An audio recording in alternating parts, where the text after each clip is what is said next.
We had a great chat here with the guys from Ruin Dweller. We had lots of burning questions. I think they seem posed right on the edge of something big. Yeah. I can feel the build, and I think really by next year, Yeah. explosions. Absolutely. Take it away. So, what, in your opinion, makes at Madison? It seems like such a hotbed for great music and different genres. Just your opinion. Is it something in the water? What does Yeah, that have? exactly. Right. Well, I was thinking about this question because you had mentioned it in your review, and I think a big thing was, I mean, Madison, I think, has always been sort of like a pretty progressive, like hippie college town. Like there's a lot of activism in the '70s, and things like that. But if you go to the '90s, you have a lot of significant things going on. Like you have Butch Viggs with sounds. What is it, Sam? I'm sorry, I cannot remember the name. Oh, I that's funny because you're talking about bands from Madison, but like Butch Vig from Garbage, and like I honestly knew him too, mostly like I knew he was from Garbage, but like he did a remix of a Corn song, and they overplayed that shit so Yeah. much for like one What year when I was was in middle school. what was his studio called though? Smart Art Studios. Studio. That's Yeah. it.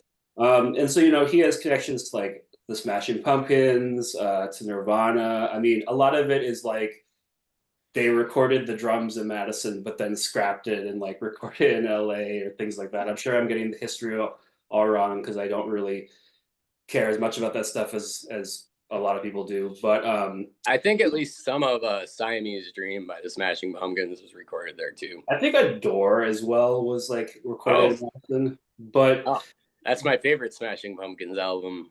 I guess where I'm going with this is like, you know, it seemed like there was a lot of inspiration in the '90s and a lot of attention on Madison that inspired a lot of people to start bands or to get into like, writing their own music and trying to kind of take it very seriously. I mean, some other notable bands are like Killdozer is from Madison, Oh, yeah. Last Track.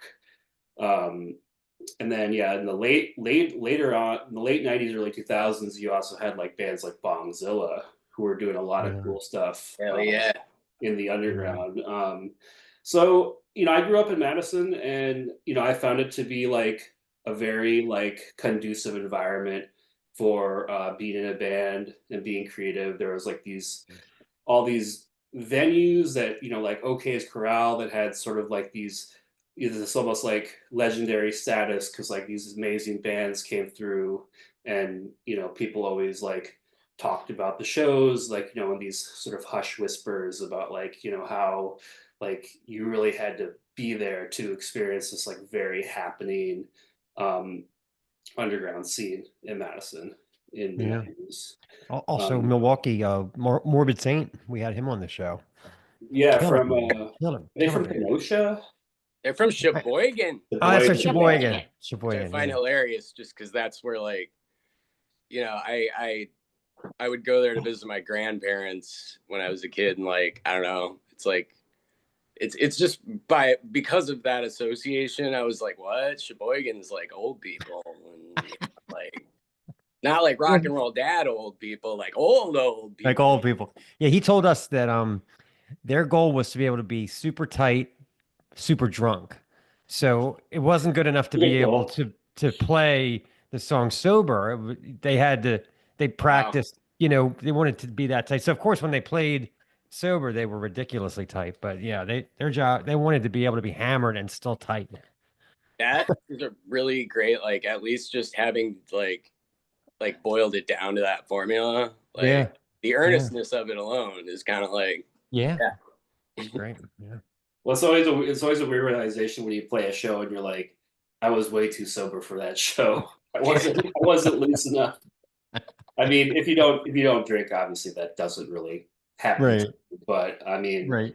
I do like to have like a beer or two just to kind of loosen up. And when I've hit the Yeah. stage and I've been totally sober, I'm just kind of like I feel stiff, and Yeah.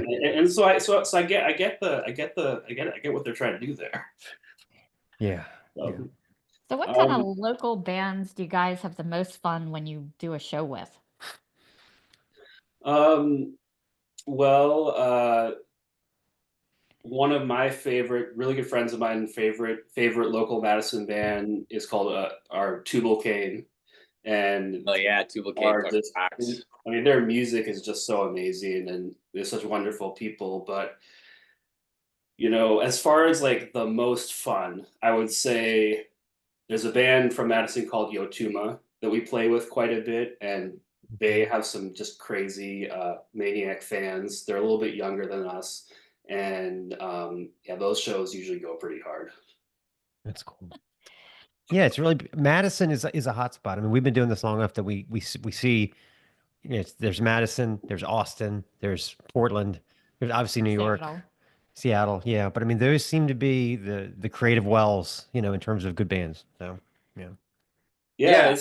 it's cool, and it seems like it never really like it just hasn't really like lulled very much in the last like 20 years. I think we're seeing more metal now, but there was like a really uh, big like garage rock scene in Madison. There's always been a big indie scene in Madison. I mean, it's a very like very heavy Yeah. music city. You Very know. cool. Yeah. You guys look like you've been playing a lot of shows as of recent. What's the weirdest or worst thing that ever happened to you during a live set?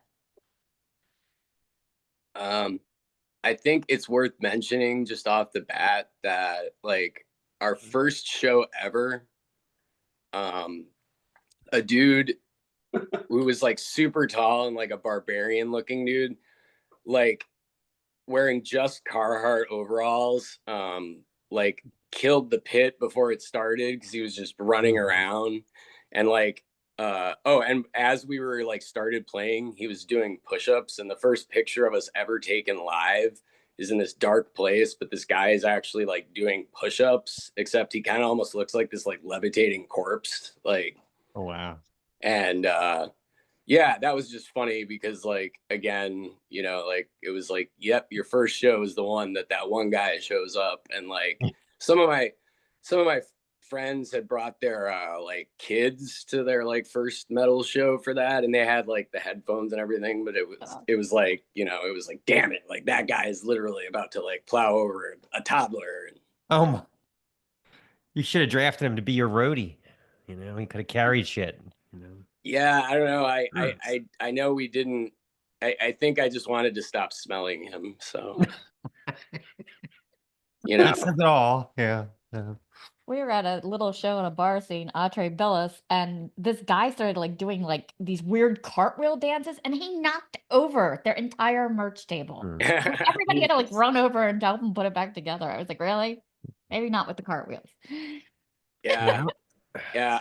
I recently, well, like a year ago or so, when me and my girlfriend had just started seeing each other, we were at a show, and there was a guy who like did this like donkey kick where he went down on his front hands and like kicked his feet up, and it was just like both his feet were perfectly like a foot from both of our faces. Oh my I God. remember like, and it was just like, okay, wow, didn't like, it's like, look behind you before you do that or something. Yeah. I always picture the conversation with like his girlfriend the next morning where he goes, I don't remember the show. How was it? Well, you kicked over the merch table. I mean, Yeah. that's not a good conversation at all. I mean, you follow whether your kicks are gonna go very well if you're even gonna do that. More in the arms, I think. You're supposed So to hit. You're supposed to hit people, not merch tables. That's right. That's right. how did the band come together in the building at the beginning? And kind of how is it different from other projects that you were on? And maybe what did you learn coming into this from being in other bands that were Yeah. like good lessons? Yeah. So we formed in kind of roughly 2016, 2017 zone. It was when I had just moved back to Madison recently. I was living in California for a long time. And the first incarnation that would become Ruin Dweller was actually more of like a straight ahead like thrash metal band, or like kind of doing like more of like a crossover thing. And long story short, that kind of fell apart. Different people didn't really want to do it, and we lost our practice space, got a new practice space, and then when we started again, I kind of saw it as an opportunity to really do what I kind of had a moment where I asked myself, what do I actually want to do? And I'm like, well, I want to do old school death metal. And so that's what I started doing. I, took my guitar, tuned it down to C, and just started writing like more slower, kind of like eviler, heavier, more death metal oriented stuff. And soon after that, Sam joined the band and kind of brought his sort of like his style to it. Nick and Brooks both were jamming in like the thrash thing that I was doing before Ruin Dweller. So they were kind of just like, they just kind of came with it all.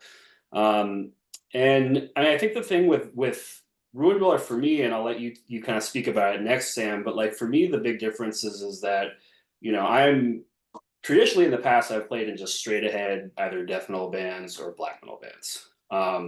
And Nick has like a really heavy kind of crust and punk background. So he brings that style. So a big thing for me is sort of learning how to play on that strength and kind of drawing in influences from bands that are a little bit more like that, like bands like Entombed, Autopsy, I mean, Deceased for sure. So it's more like we're creating a sound that I think just resonates with all the members. So did you want to say a couple things, Sam? Yeah. I mean, I think what the biggest thing for me is that I've always like I got into metal through punk more or less. And like I love both equally, I would say, I'd want to say like, I'm kind of a metal punk. But yeah, I think in that way, like a lot of my favorite metal is metal made by punks or has like that kind of sensibility in there. And like dirtiness, edginess, like some balls to it, I guess. Yeah. Pretty cool. I have kind of a thing too where like I every album we make, I want us to have a DB part. And I want to make sure we never stop doing that as a policy. Like there's just at least one somewhere in the album. Well, what was kind of interesting is that so me and Sam are pretty close in age, and we went to the same high school together. We're a lot closer now than we were back then, but we both started going to shows in Madison around the same time, and at that time, because we weren't 21 yet, we went to tons and tons of basement and house shows. It was bumping. And for some reason, yeah, this was a super good time to be doing this, and it seemed like every underground punk and crust and grind and sometimes metal band would come through, and they would play either at a basement or a community center or something like that where we could go to being under 21. And so a lot of times I felt, I don't know about you, Sam, but I felt like I kind of was like the metal head hanging out with like the punks. And that had a huge influence on me. So because like even though I was just getting into bands like Cannibal Corpse and Deicide and Iron Maiden and Metallica and all like the classic, bands that, that people associate with metal. There's that punk and crust in the periphery all the time. And so I feel like it totally subconsciously influenced me. And I mean, and not just subconsciously, I mean, it directly influenced me because I was there just watching all the bands, and it was really, really cool. I've fond memories of that time. Yeah. I want to ask you about the Ruin Dweller character. It seems like it could be. Is it like a specific mythological, or does it have a symbolic meaning, or does talk about that? I would say that like first and foremost, I think I can't really write a song without having a mythology about it, like including the lyrics, but even if it's instrumental, and in the way that like I just generally like very epic over the top things. Yeah, and I think I actually do, like we've talked before, but I would like there to be kind of a character. And for some reason in my mind, I envision it as what the sprite looks like. That's called a ghost in Final Fantasy One for Nintendo Entertainment System. Very awesome. specific, but like it's basically a Grim Reaper sort of thing. But like, Right. Okay. you know, it's like an undead sorcerer in the ruins that like lures people there, or like entire armies go there and like they all just die from like the ruin dweller, and the air of ruin makes his magic stronger. Or there, you know, we haven't even determined more of an entity. You know, I think and kind of going back to the question that you asked before, it's like one of the ways I think that we've grown as a band is we've developed more of our lyrical concepts and kind of honed in on like the themes that we want to talk about lyrically and aesthetically. And so, I mean, a big one that I think that we all landed on was kind of like post-apocalyptic themes, like and you know, kind of like what happens after the end of the world, so to speak. And if you think about the name Ruin Dweller, it's kind of a double meaning, because you have literal the like what Sam was talking about, like the dweller in the ruins, like the creature or the person or the thing that's living in the ruins. And then you could also look at it as like ruin, like to dwell on ruin, you know, to sort of be, you know, obsessed by destruction, or obsessed by, but like either past destruction or future destruction, or just to dwell on it, like you know, to ruminate on it. And that was a big inspiration for me, like when I came up with the band name, because it's just like it's so difficult to find a name that like has some meaning but also sounds really cool. And I remember just being like, oh, that's pretty awesome. Like we could do something with that. yeah, yeah, and I've kind of liked that. Um, the name, like in the way that like music's a very spiritual thing for me. Like there's some places I've lived, well, in the band that were rather ruinous, dare I say, even just the condition of the building. But you know, so like it's just interesting how I think I even kind of channeled that in thinking about like, you know, dwelling in a ruin, and how even you could think of society as a ruin we're dwelling in. And yeah. So I kind of have a deep post-apocalyptic, it's hard to say, question for you. Okay. So if you were stuck in this post-apocalyptic wasteland and you could only bring one album, one weapon, and one snack, what would they be?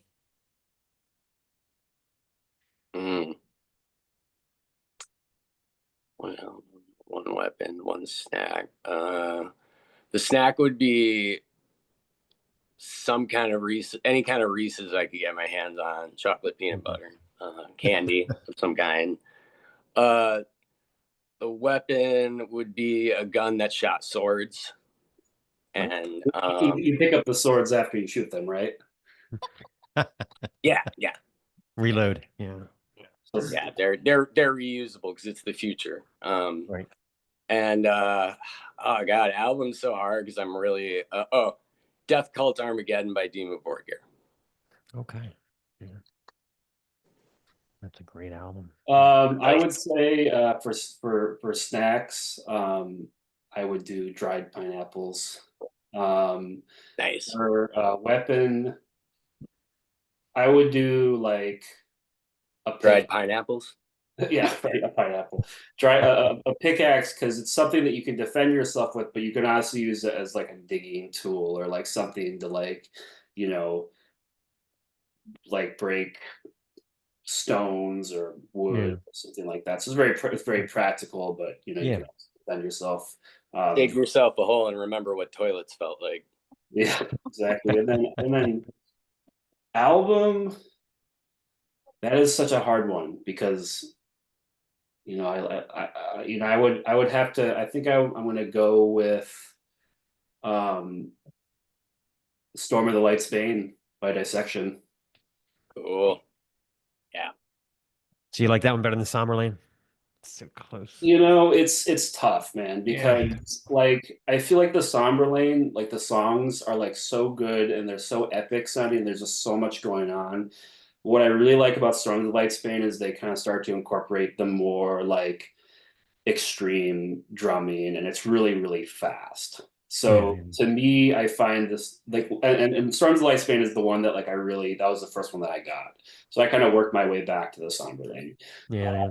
And I mean, they're both masterpieces easily. But I would say, yeah, Storm of the Light Spain, just because it's like those songs and those riffs are just like forever inspirations to me, and forever like just in my head all the Oh time. yeah. The guitar playing is just off the charts. Yeah. It's just like Yeah.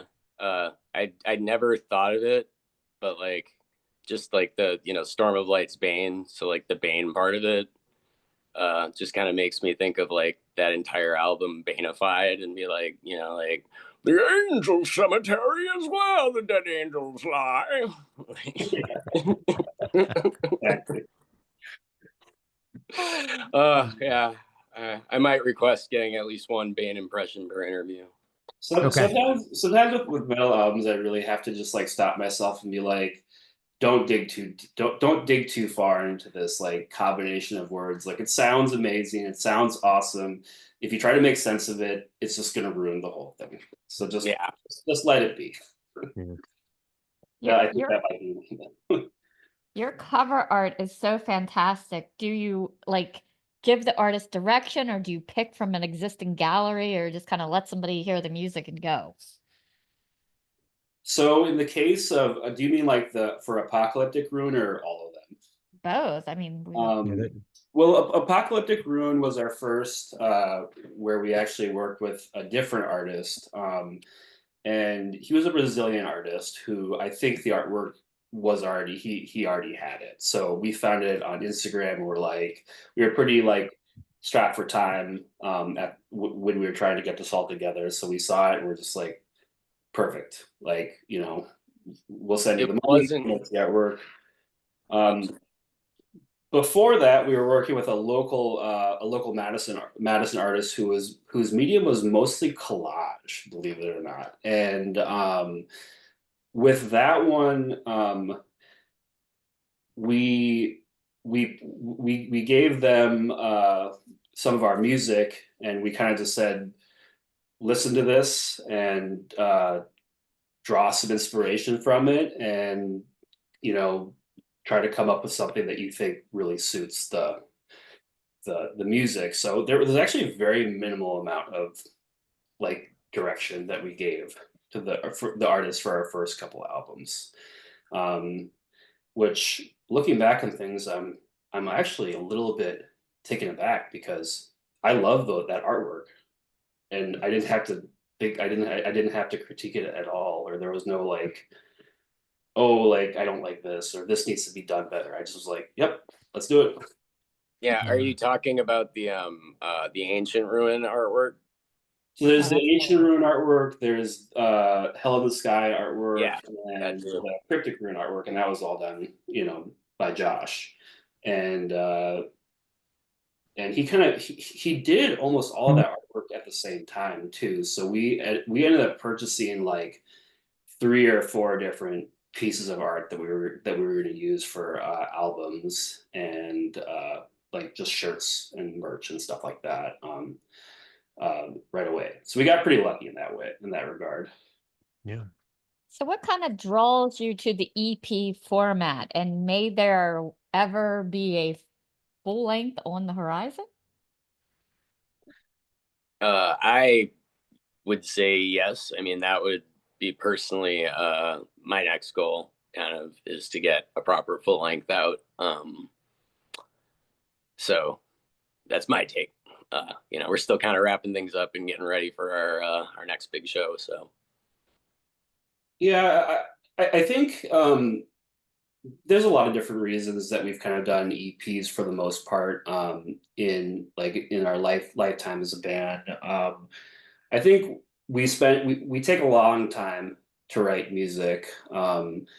Typically it's a very like, it's a pretty drawn out process of like refining and, really looking at it like objectively and trying to figure out like songs that work really really well for the band. And we're all, we all work jobs and have, like, some of us have families and different things going on. So I find a lot of times time is just very very limited. So we, I think, have always gotten to a point where we're sort of like, okay, we really need to like record something now. We can't wait another 6 months or another year. I mean, during COVID, that was a little bit of uh, obviously a very weird time where a lot of the same rules didn't really apply. But It was interesting in that, like, I would just want to quick interject that it was interesting during COVID that, like, from a certain perspective, people who were really successful at music, selling out stadiums were sort of in trouble. But I think it's like in a lot of ways, it was almost more devastating to bands like us, where like time is so important and stuff like that. And right, the way, yeah, you well, know, yeah. um, and then getting, adjusting to going back to work. Yeah. Yeah. Well, we released Hell in the Sky in the spring of 2020. So that was like when all of the crazy shit was starting to happen. And the future was very like uncertain. So it really took us like 2 or 3 years after that to really get back into the stride of playing shows and writing music and actually becoming like gaining some popularity and some recognition just from playing around regionally. So I guess to answer your question, I mean, the EP thing has not really necessarily been a totally intentional thing. I think it's just something that happened because of the circumstances surrounding like us writing music and being a band at the various times. But nowadays, it's like I would really like to make a full length, but I am a little bit skeptical about, like it would be great to do it for myself, and I'm sure everyone in the band would love to do it, but like it seems like for a lot of people, they are more interested in like digesting like singles and shorter albums now. I mean, their attention span is just not what it really used to be. So, I mean, I mean, I'm motivated on a personal level, but sort of on a practical level, you know, I don't know if because like the thing about full length is like they are a huge endeavor. They take so much time, so much money, so much focus, and it really takes having a very a great vision for it. And I personally have had a few ideas, but I don't feel like I really have the vision for a full length just yet.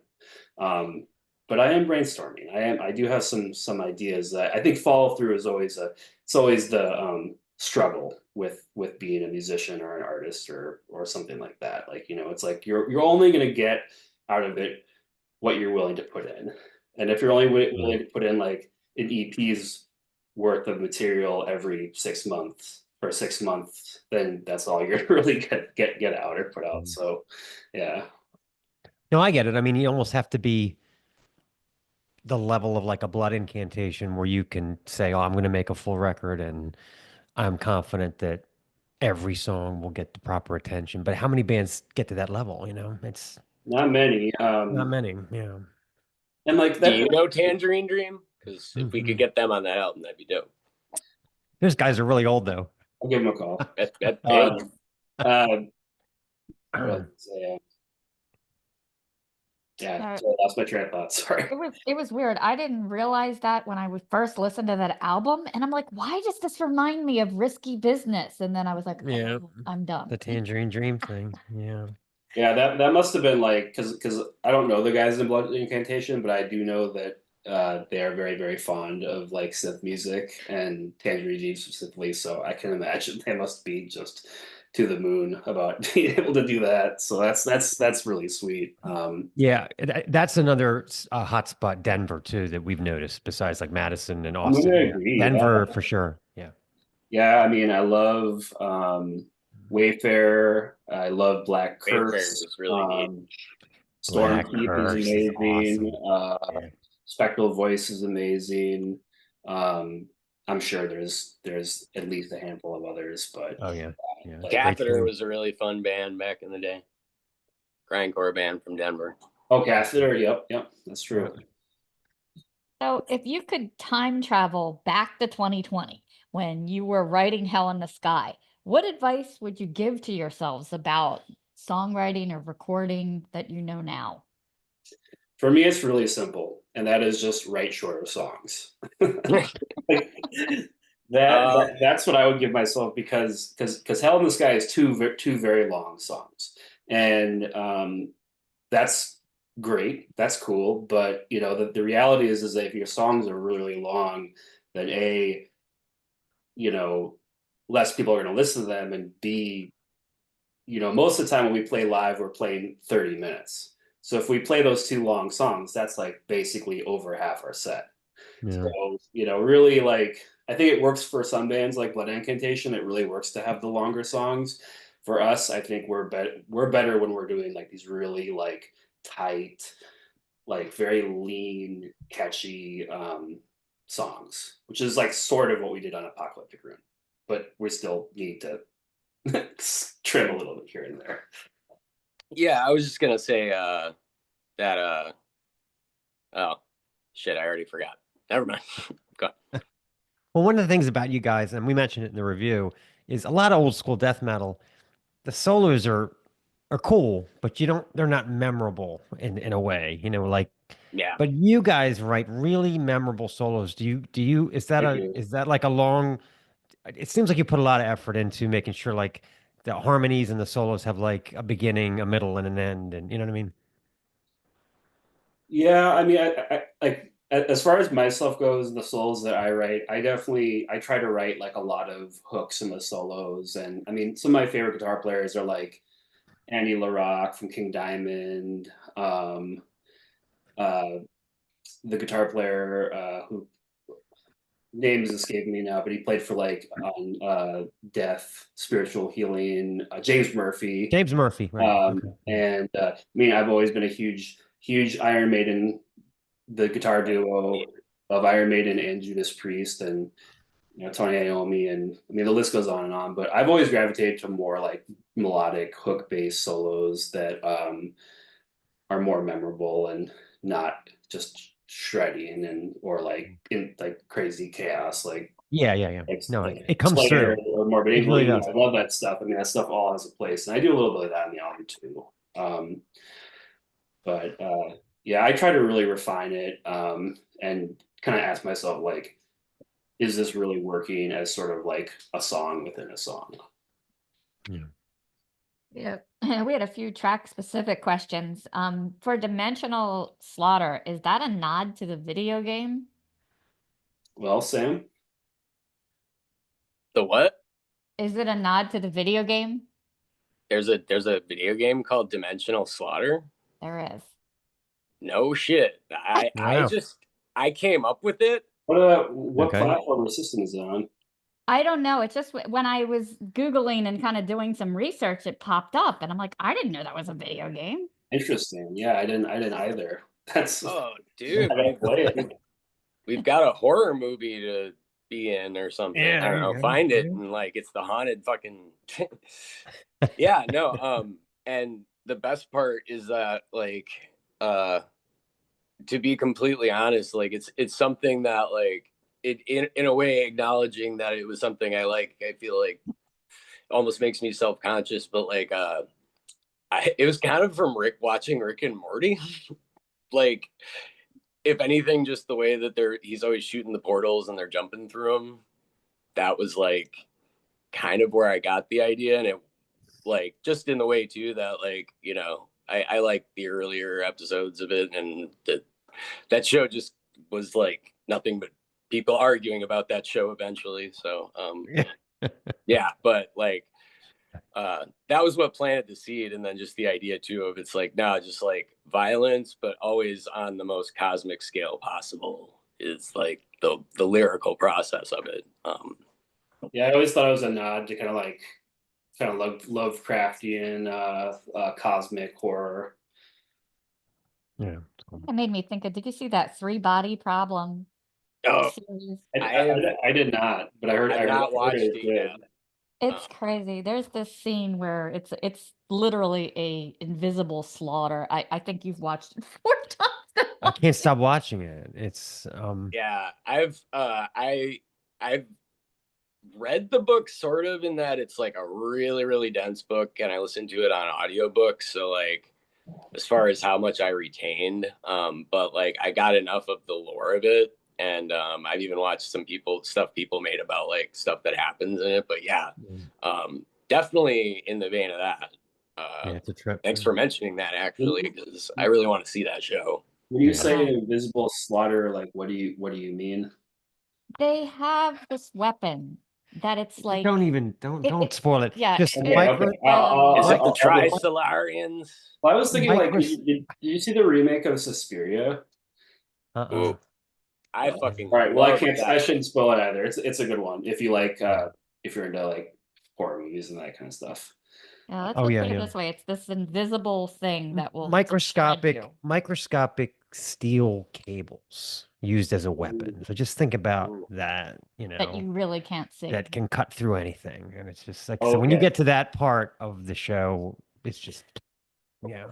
Well, Like I said, I've rewatched it, I'm intrigued. Yeah, I'm over and over intrigued again. now.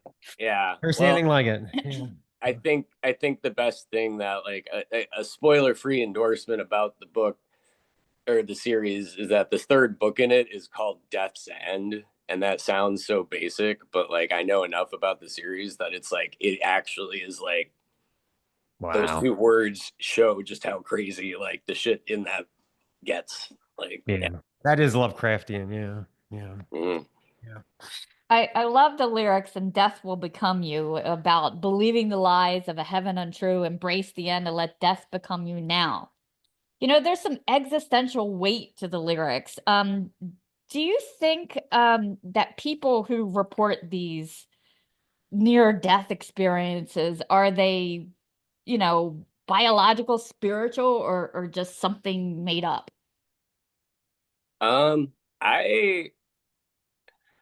I guess, right away, I would say that I come from a pretty agnostic point of view, but like, my old take on that would be that, like, I don't know, maybe it is just like chemicals happening that like we experience.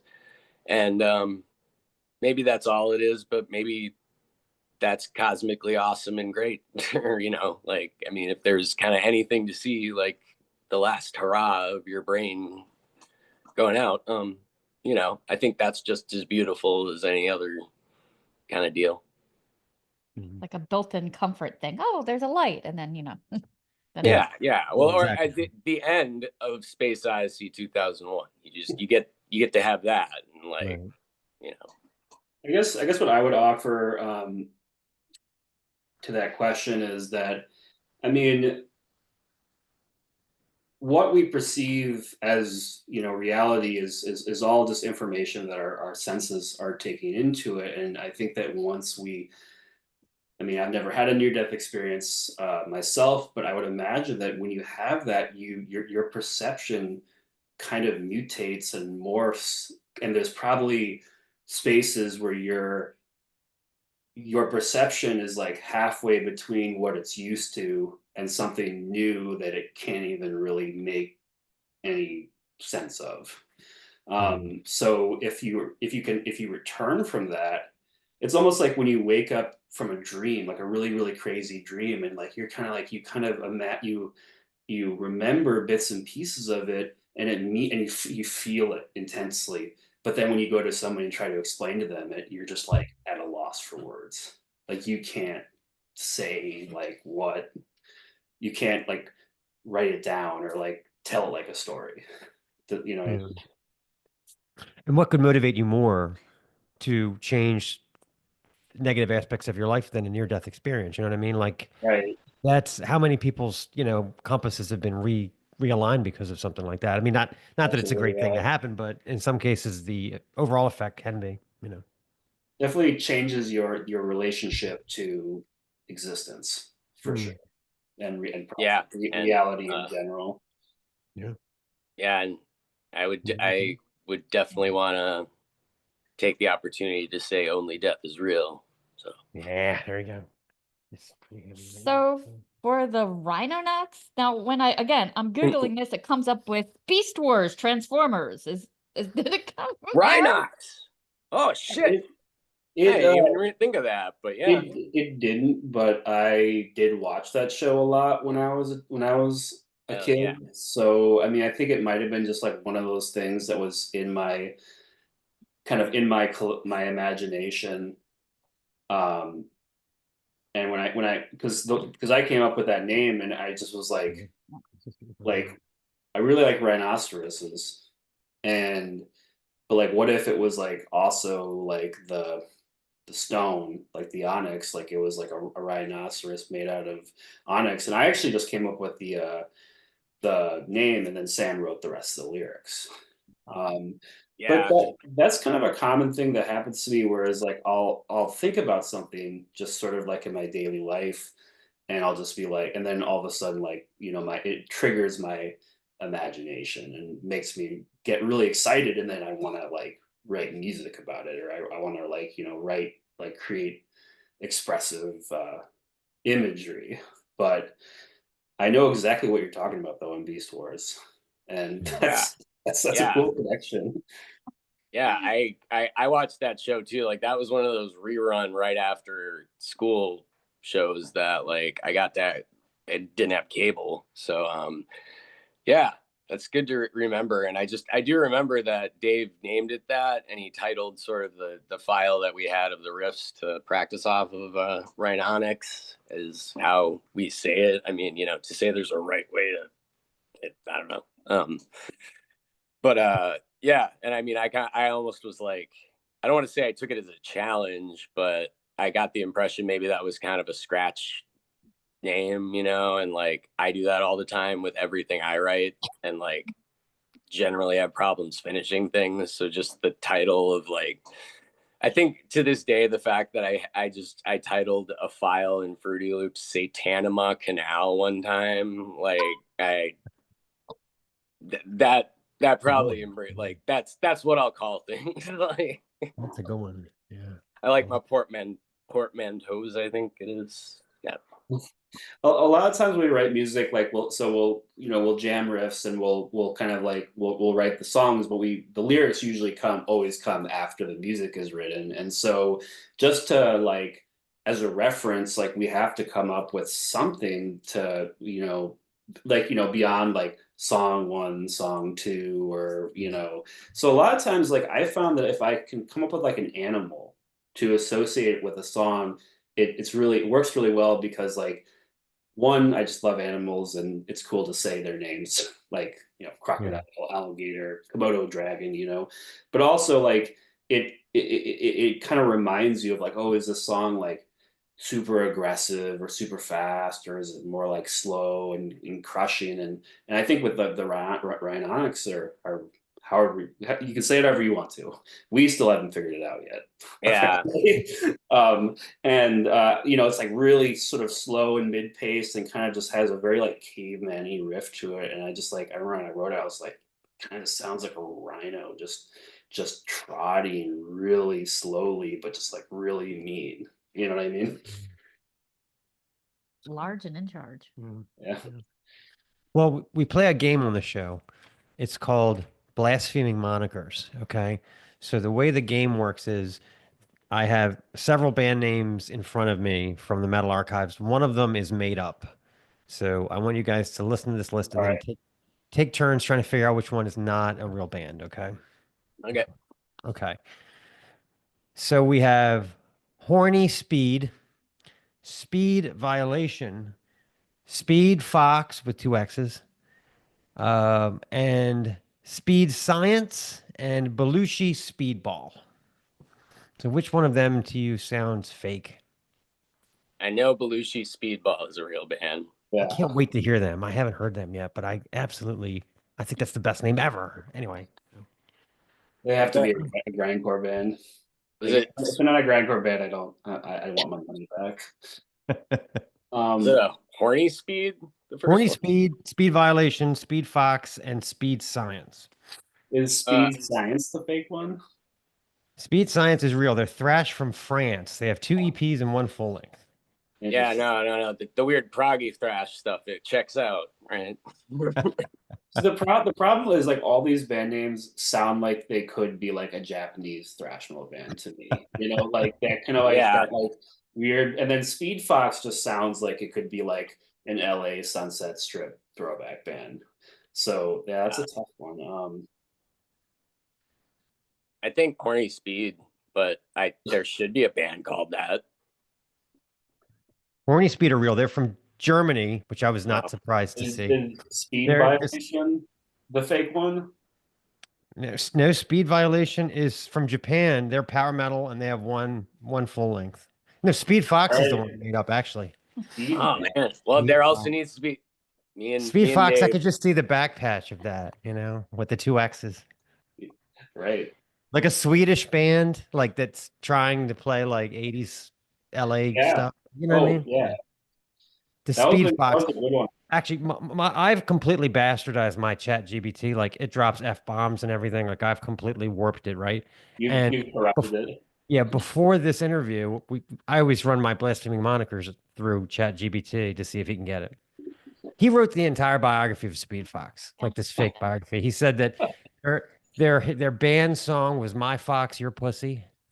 They're a band in the UK, and yeah, I mean it's See, just like I live for shit like that. I am always like, yeah, like I always just think of band names or like if I hear things like in the way that I can create mythologies out of anything. I feel like and like I love. You could almost say it's like a songwriting hack, but it's just like sometimes you say the series of words, yeah, and it's like to me sometimes too. It's like oh, that's a whole album right there. Like that is a concept album in and of itself with those words. So he said that "My Fox, Your Pussy" has been covered by Sodom, Gravedigger, and weirdly Debbie Gibson, and just. Yeah, and my like Stace will come in and go, "Do I need to leave you two alone, you and Chat GBT? Because it's getting kind of weird in here." I'm of a specific generation that Debbie Gibson will always just remind me of Johnny Depp in Fear and Loathing in Las Vegas, being like, Debbie Gibson sounds like a hot ticket. Yeah, like I remember that. Yeah. So I love your guitar work with all the solos and harmonies. What for you was the hardest skill to learn or master? I think for me it was playing and screaming at the same time. On that level too, because I think what I love about this band is I think there's never I never have a hard time finding places I feel like I can like push myself, and in the way too that sometimes I know that like when we get together and make our songs, like it's gonna end up being usually refined because it tends to be collaborative. But yeah. I also really like the cadaveric autolys, which is when the body like eats itself, and it instantly. Cadaveric autolysis. Oh god, yeah, another one. Honestly, that like, I mean, and I've noticed though, when you have confusing things like that, some like people, it'll get people talking, or it'll get people confused, and they'll be noticed. Like I think some people can be like, no, there's a spelling error, and I'm just like, hey, there's a spelling error. Like, keep it there. Like, It immediately made me. Have you ever heard of these things called body farms? Yeah. Oh, yeah. I learned. I stumbled across a video that was Is there a about band called Body Farm from Madison, Sam? what? Wasn't there a band called Body Farm from Madison? There's a band called Body Form. Did we interview them? No, we reviewed them. We reviewed them. Okay. Yeah. But Yeah. You think you'd be willing to donate your body, you know, to help out with the body farm once you're Oh gone? yeah, yeah. I mean, I don't know. Um, as the only thing I've actually thought about in terms of like what I'd want done with my body, but like I've recently got really into growing plants, and like part of my goals is to like find the tree that could potentially be like planted on my grave now. Okay. And so yeah. That's interesting. Yeah. So you'll be hitting the Milwaukee Metal Fest, which is just going to be absolutely huge. Yeah. What might a set list look like, and can fans expect any surprises there? Well, we have a fairly short set, as you probably guessed. About I think it's only about 20 minutes.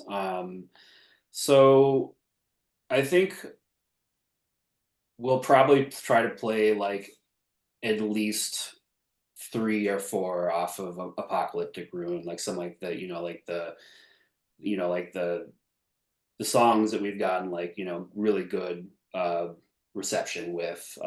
Like definitely we'll probably play Bestial Regression for sure. Like out of all the songs, the most people have told me that like that's their favorite Rune Dweller song. We might play something new, but at this point I can't say for sure or not, just because it is only about a couple months away and we do tend to work fairly slow. So I mean, Yeah. I think that especially in a kind of a high pressure situation like that, I'd rather play something that I know we can just like totally pull off and just rock it, as opposed to playing something that like, we're kind of like experimenting with, if that makes sense. No, yeah. Um, but yeah, I think definitely I'm gonna try to lean more towards the shorter songs personally when I make the set list. Because kind of what I was talking about earlier. Would you ever go the Yeah. corner way of taking a song and doing a cover, or what do you think might be a good cover song for you to Rune Dweller up? I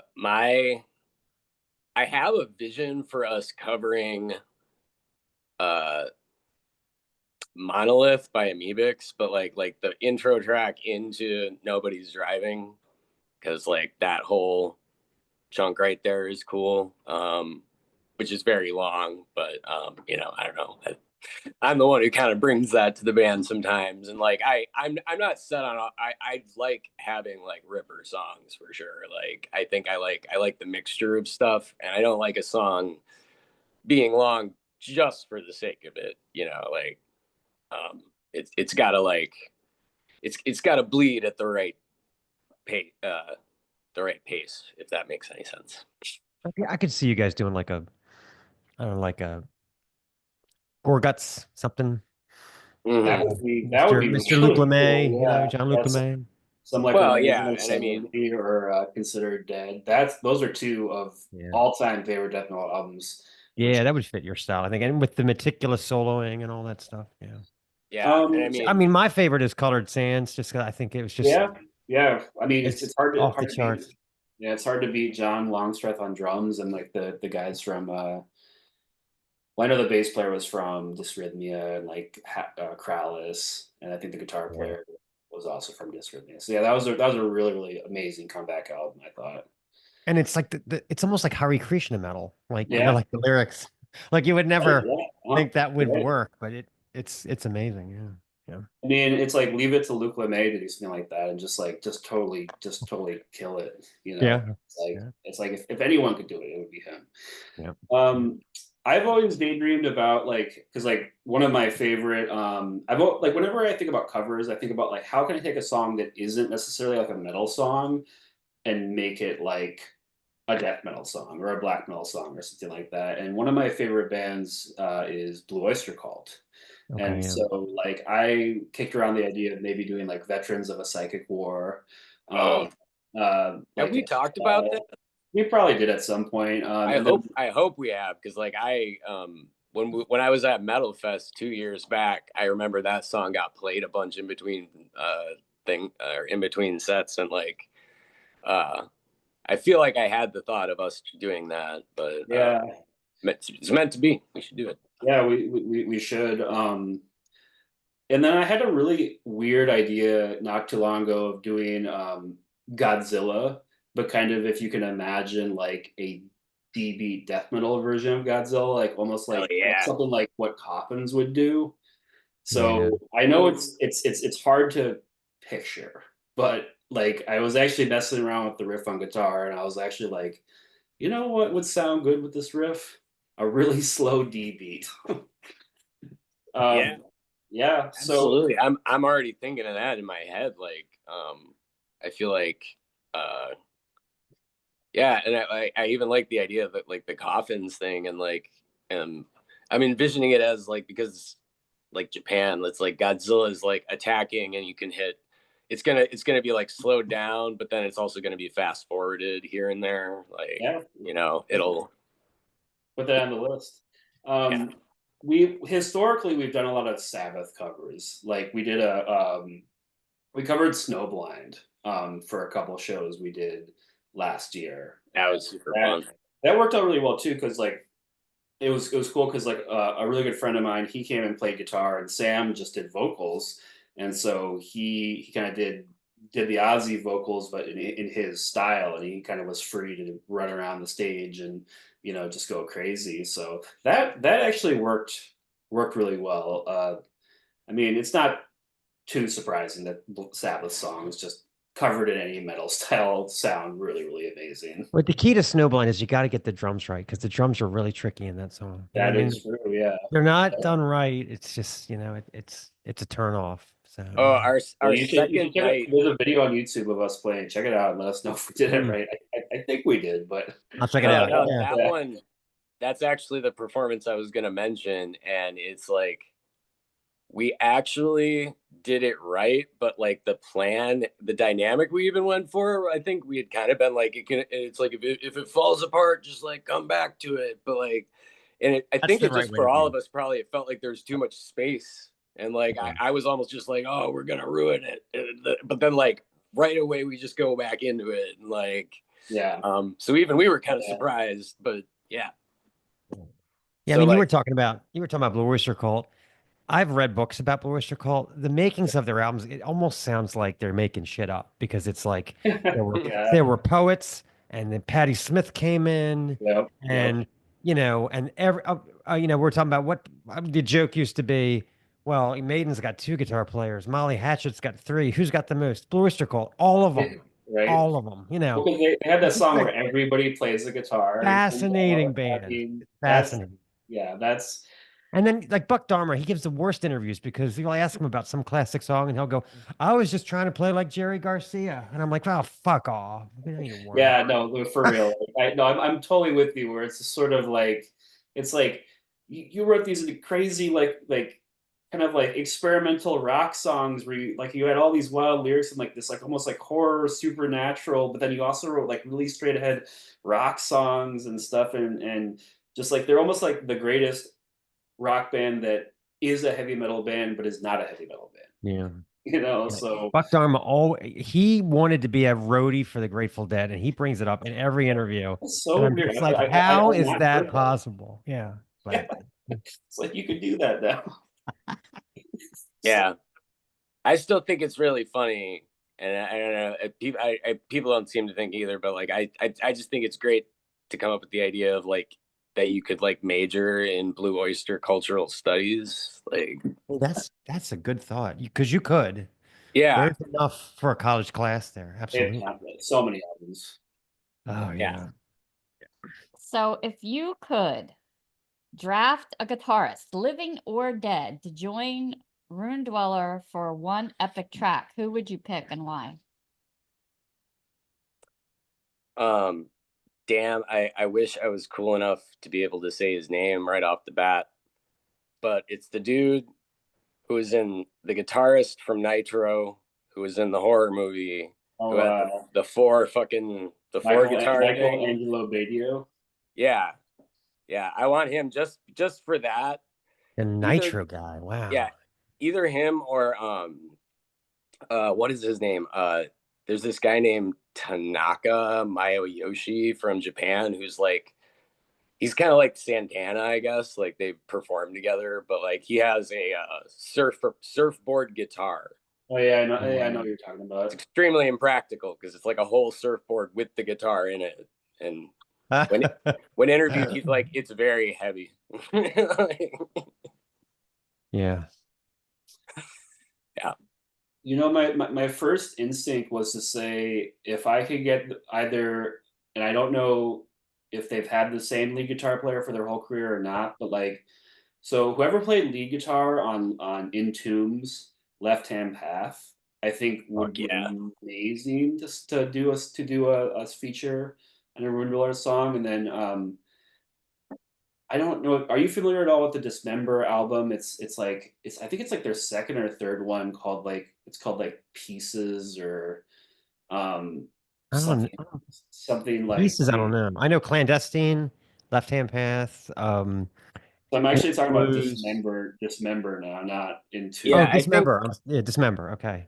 Yeah, I okay, think I Dismember. might I know even what you're talking about now. distinctly remember seeing a picture disc of that album because it has like a picture of the band on it, right? Oh, okay. So it was It's called confusing because Indecent Nick from Entombed designed the logo for Dismember, so right. it's very easy to get confused. Yeah, because and I think that a lot of the members were in Nihilist before, because like Nihilist kind of branched out into like three different bands. It was like Unleashed, Dismembered, and Entombed.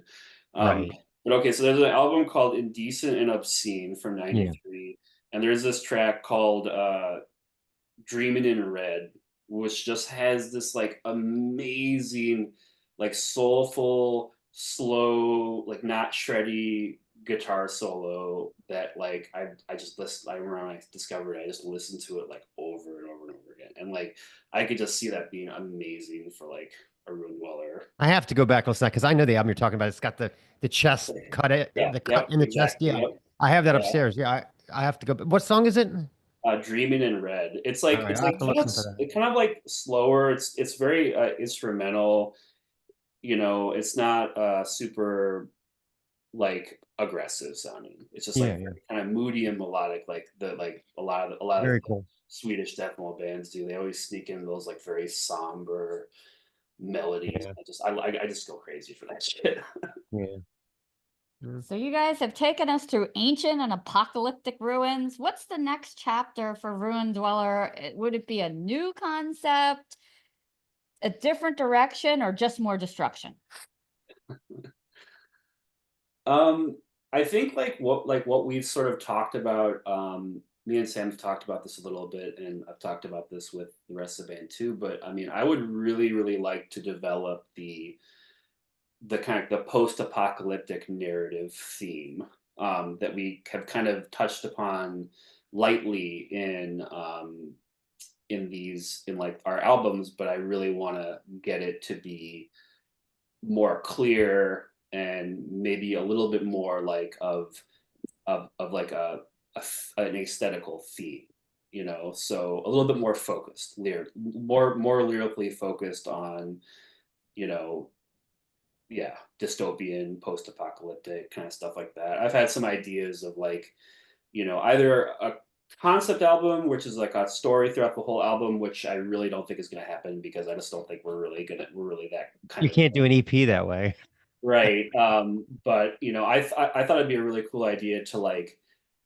I've always loved bands that wrote about like movies and books specifically, and I always thought it'd be really cool to have like an entire album where like every song is based on like a different dystopian or post-apocalyptic movie or story, like something that, you know, I wouldn't want it to be like too on the nose, but hopefully Right, right. something familiar enough that like if you're into that kind of stuff, you're like, oh, like because I mean, Right. the first thing that came to mind for me was like Mad Max, you I know, was exactly going to say like you can't call the between Yeah. song Mad and, Max. I was and for just going some to reason nail I could just hear Ruin Dweller to Mad Max, like the kind of the chains and spikes and armor and like cars and you know stuff like that. Yeah. So I mean, I think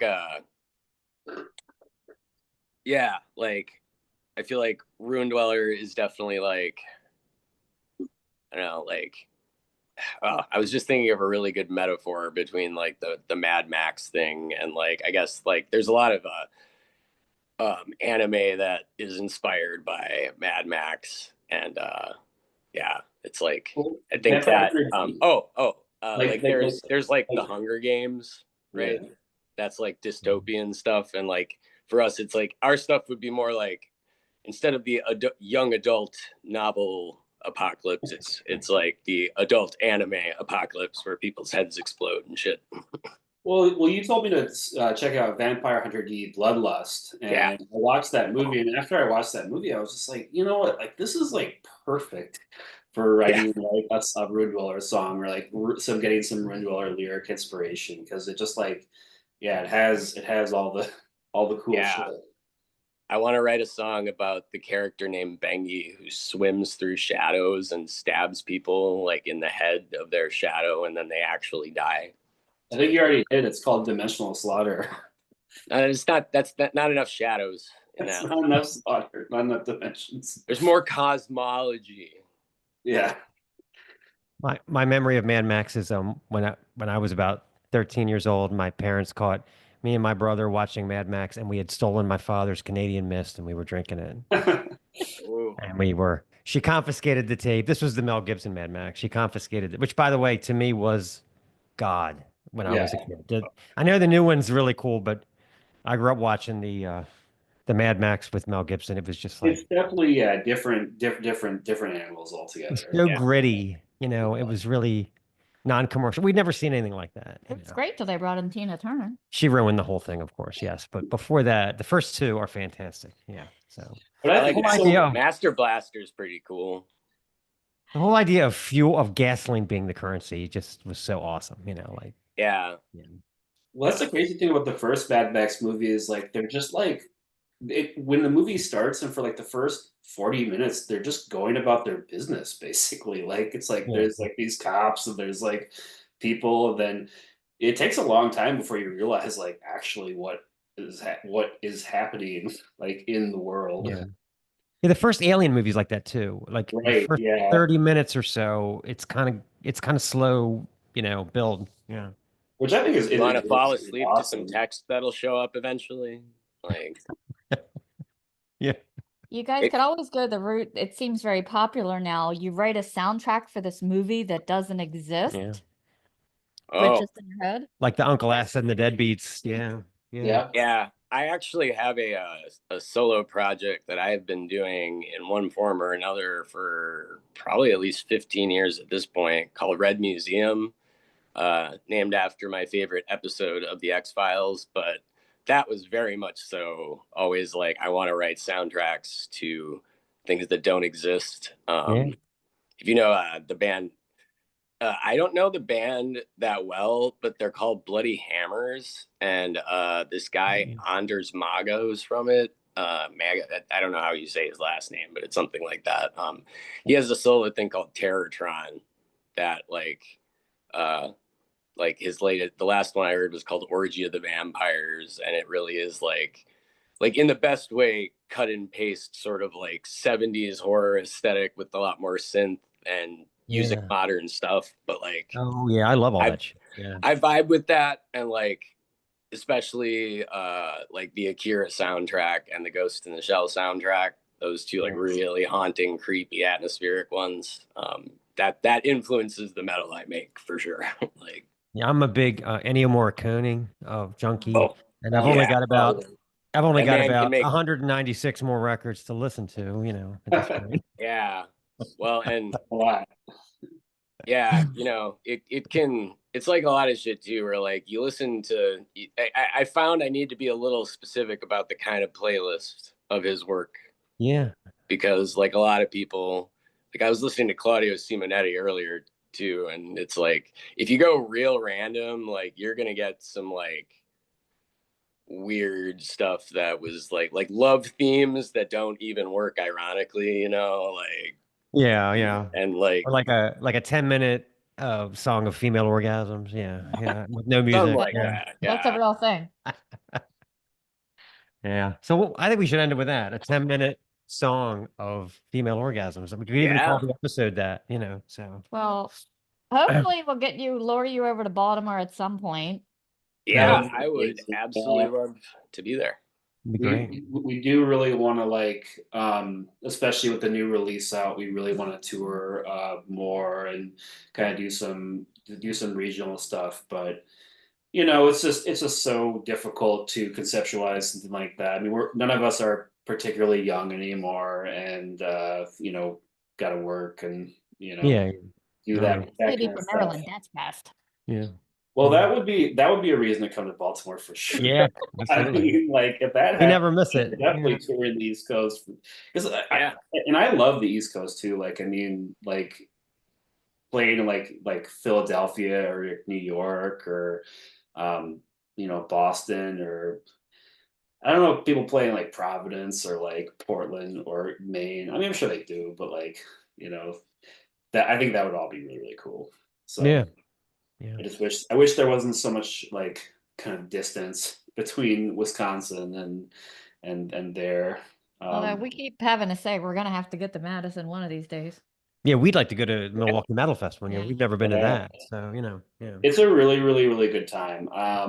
I played the first year with a different band, and I attended last year just as you know, just as an audience member. And you know, I've been to a lot of music festivals, and like this one is like really, really cool because it's like it's all in one building, and all the stages are really close together, so you can kind of just like pop around, like you can watch Half a Dying Fetus and then go watch like Terrorizer, and like you don't really have to be like because like you've been to Maryland Death Fest, right?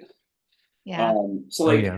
like I don't know if they still do this, but you know how like the Ram's Head is like so far away It from like the lot, It's a lot of walking. And Yeah. stuff Like, tends yeah. to go on at the same time. So you kind of Right. have to pick. to map out what you want to see. Right. So you say, do I want to see Cryptopsy, or do I want to see, Blood Incantation? You have You to have to pick. make these choices, right? Yeah. And you kind of have to be like, well, what bands do I like better? And sometimes you don't make the right choice. Sometimes you look back at it and you're like, I really wish I'd seen this band Right. instead of watched this band that I enjoy more.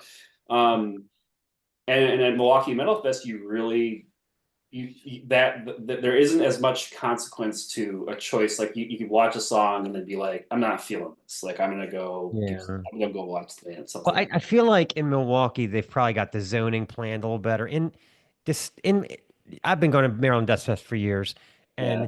the bars and clubs that host this kind of music are constantly open and then going out of business, open and going out of business, and that contributes, I think, to the fragmentation of it. Because back in the early 2000s, you could buy a ticket and you could just everything was really close together, like you're describing. But Yeah. again, it's Baltimore, and there's a lot of like seedy stuff going on. A lot of places close, and then you're in a parking lot watching some of the band. You know what I mean? So it's just a lot of it has to do with just the nature of Murder City. Yeah. Yep. Yeah. I think you're totally right. It just gets worse and worse.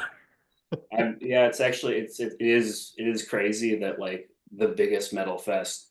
I mean, I would think it's probably the biggest death metal underground metal It fest. is. in the West, I think right? it is. Yeah. Like, And it's funny, like when you talk to people who say, "Well, it's kind of a rough neighborhood," all I have to say is, "Dude, I'm from Baltimore," and they're like, "Oh, then you're fine." Then. You know, I go to work in a place that's like downtown Beirut every day. I mean, come on. Right. Man. So. Yeah, no, it's like Mad Max, right? Yeah. Pretty much. Yeah. Well, there's no guy with a mohawk throwing a boomerang at me, but it's close. This is the Snaggletooth Extreme Metal Podcast.